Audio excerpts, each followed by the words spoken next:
Hello and welcome to another modeling video. This is Alan from the Fumikane Shimada YouTube with another model build video. Today, building, finishing, reviewing and unboxing the winning Fumina from Build Fighters, a variant of the Super Fumina kit. Released a few years ago by Bandai at 2400 yen and scaled to be suitable with the 1144 high grade line of Gundams and mobile suits, yet loosely compatible and sizable to 1/12 scale line of any form of figures and other mecha musume. As per Bandai standards, it's pre-colored, snapped with fairly comprehensive instructions, a few new runners to the original kit, stickers and clear parts. It is fairly easy to follow. Box contains 12 runners, polycaps, articulated and transforms in 2 modes.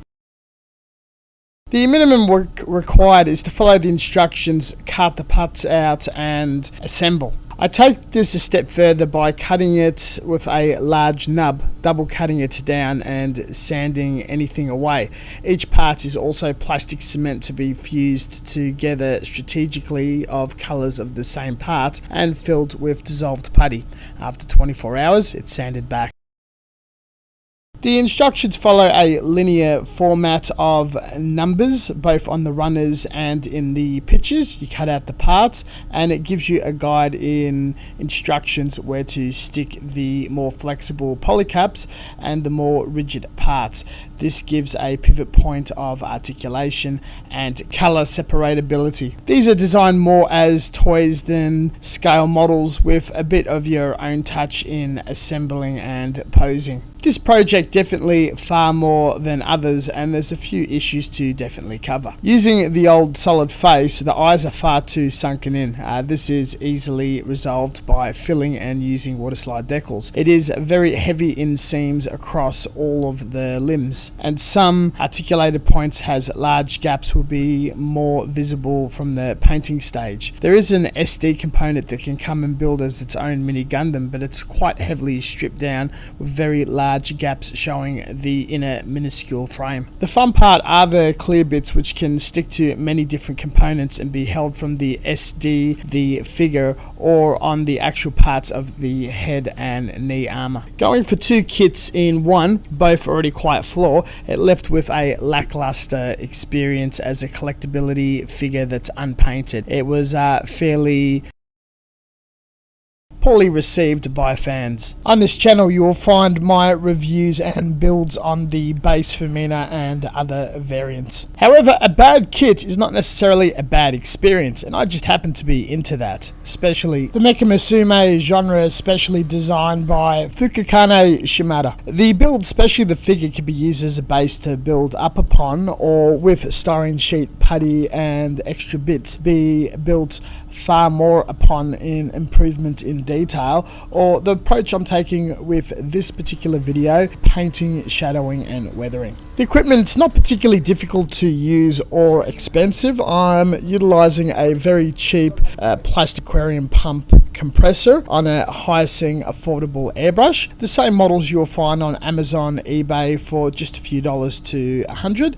Lacquer paints, either automotive, industrial or hobby paints, and standardized thinner. The methods seen is 3-tone shading for added definition by starting at a dark color and moving up lighter or even shifting the tone, and one of the more monochromatic colors is going for a very dark gunmetal to metallic black for that speckly sheen. Each of the components are also edged with makeup pencil sets for a hard line, much seen in animation, and submerged detail with a panel wash, a oil or enamel based paint heavily thinned down where everything falls into the lowest crevices and dries. I'm very careful with color selection for fleshes and hair, using those across multiple tones to give more of a realistic look, and purchasing the correct paints to build up the tone, again in layers and layer shift or shading for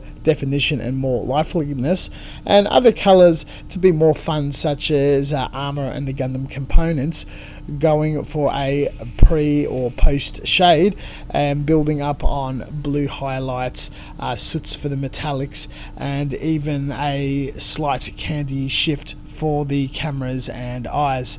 A bit of hand painting is required where there would have been stickers otherwise, and a bit too lazy to reach for the masking tape and multiple layers of shading, though in the end this is just a quick mental and fun build of a silly kit. I also reached into some of the pre-mixed filters and utilized those more so as washes. Going back to the flesh, it started off with a white primer. Unfortunately, for this particular plastic, again on the second kit, it cracked, needed to be sanded down again and reprimed.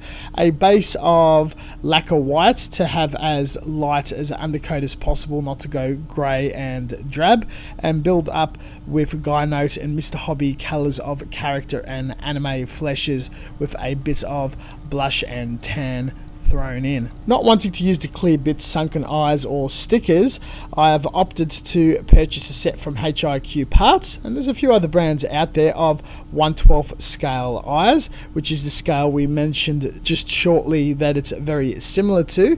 Found a nice colour blue which is suitable to the character, and went with the box art direction of the eyes, looking at one direction.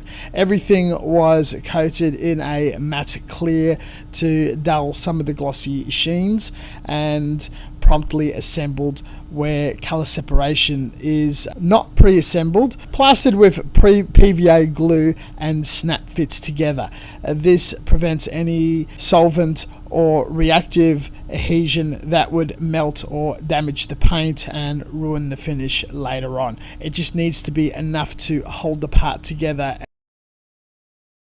and not be particularly a strong bond. It is a snap kit after all. Built aesthetically out of the box or slightly enhanced for more appealing features. There's a few more poses that can definitely achieve or separation of the SD armor and reassembly. It lacks detail or build up, a bit gaudy, and I'm really disappointed in the gaps around the thighs and upper arm. That aside, it does look a lot nicer than previous encounters, especially the maid, and the midriff is a very nice touch in going for something a little more revealing and organic. On a snap front, it is a very articulable and lots of play action in its transformation functions. Kinda wish I didn't buy it, and not particularly recommendable. It's a very strange kit.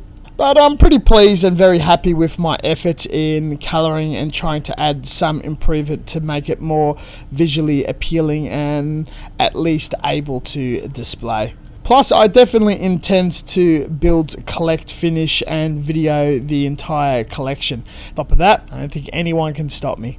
Thank you very much for watching, and as always, until next time, stay tuned for further content. We'll catch you guys later. On